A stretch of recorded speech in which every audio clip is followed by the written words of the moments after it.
सबसे पहले आप सबको मेरी प्यार भरी नमस्कार। ओशो जी ने कहा है कि जिस इंसान में बहुत ज़्यादा ईगो होती है या ईगो होती है वो इंसान कभी भी किसी से सच्चा प्रेम कर ही नहीं सकता।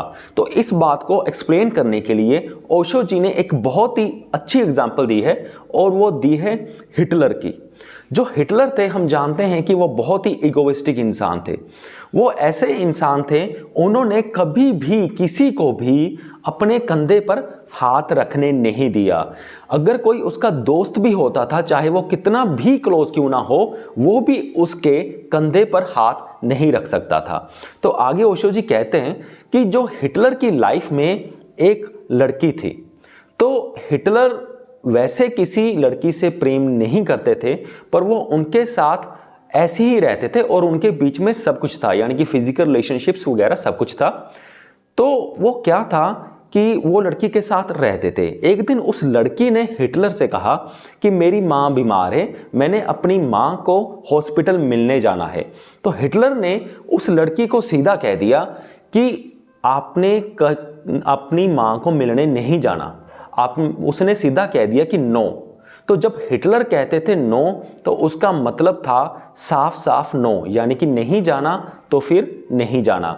पर जो लड़की थी उसने सोचा कि चलो कोई नहीं, जब ये हिटलर अपने ऑफिस जाएंगे तो मैं पीछे से हॉस्पिटल जाऊंगी और अपनी माँ का पता लेकर के वापस आ जाऊंगी, तो इसमें कौन सी बड़ी बात हो गई। तो ऐसा ही हुआ। जब हिटलर ऑफिस गए तो पीछे से वो लड़की हॉस्पिटल गई, अपनी माताजी को वो मिली और फिर वो वापस आ गई। पर दूसरी तरफ से जब हिटलर वापस आए, हिटलर ने सबसे पहले गेट कीपर से पूछा कि क्या ये लड़की जो मेरे साथ रहती है, क्या ये बाहर आई थी? उसने कहा हाँ। तो फिर उन्होंने पूछा क्या वो हॉस्पिटल गई थी? गेट कीपर ने कहा हाँ। तो उसको जब हिटलर को पूरी बात क्लियर हो गई कि वो लड़की बाहर भी गई थी, हॉस्पिटल भी गई थी और अपनी माँ को मिलकर वापस भी आ गई है, तो हिटलर जब उस कमरे में एंटर हुए, फिर हिटलर ने उस लड़की से कुछ भी नहीं पूछा, क्या बात थी क्या नहीं थी, कुछ भी नहीं पूछा। सीधे उसके माथे पर गोली मार दी और उस लड़की का कत्ल कर दिया और उस लड़की की या कह लो हत्या कर दी। तो हिटलर एक ऐसे इंसान थे। तो आगे ओशो जी कहते हैं कि हिटलर ने ऐसा इसलिए कर दिया क्योंकि हिटलर किसी से प्रेम कर ही नहीं सकता था, क्योंकि प्रेम वो है जो ईगो मिटा दे। प्रेम में हर कोई बराबर हो जाता है, ऐसा नहीं होता फिर कोई ऊपर रह जाता है कोई नीचे रह जाता है, यानी कि कोई ज़्यादा बड़ा हो जाता है या छोटा रह जाता है। प्रेम सबको बराबर कर देता है। ओशो जी कहते हैं सिर्फ दो ही चीज़ें हैं जो सबको बराबर कर देती हैं, एक है प्रेम और दूसरी है मृत्यु। क्योंकि जब कोई बड़ा इंसान की डेथ होती है या एक कुत्ते की डेथ होती है, तो फिर दोनों की डेड बॉडीज एक बराबर ही हो जाती हैं।